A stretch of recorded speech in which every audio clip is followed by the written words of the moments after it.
Guys, this is Auto World again. So for today's video, meron tayong ginagawa Toyota Super Grandia Elite. And sa unang video pa lang makikita nyo talaga yung makapal na watermarks. And sabi ng may-ari nito is naka-ceramic coating na daw to. And ilang buwan pa lang ay lumilipas mula nung pina-ceramic niya to. Pero pinaulit niya rin sa amin guys. Dahil nga gusto niya mas mag-improve pa yung itsura nito and ma-perfect pa gawa nga nung ang dami na rin namang scratches nung sasakyan. Una namin ginawa sa kanya yung isa niyang sasakyan Toyota Veloz and nagandahan siya sa itsura nun. Kaya ito pinagawa niya rin sa amin yung Super Grandia niya and makikita nyo ang daming aspalto nakadikit kasi nga lagi daw ginagamit sa biyahe tong van na to.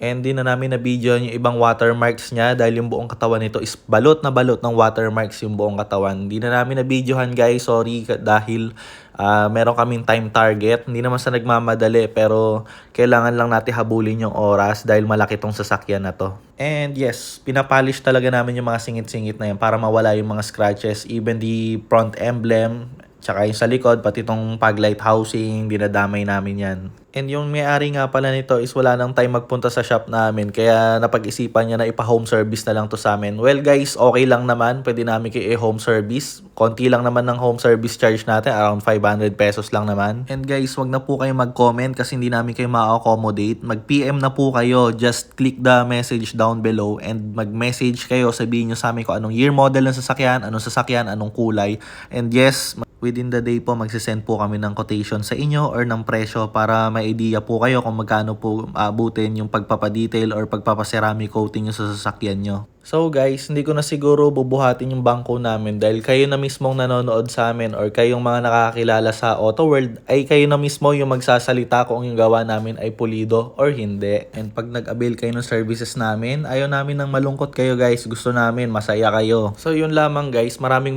salamat sa mga sumusuporta sa Auto World. See you to my next videos. Bye!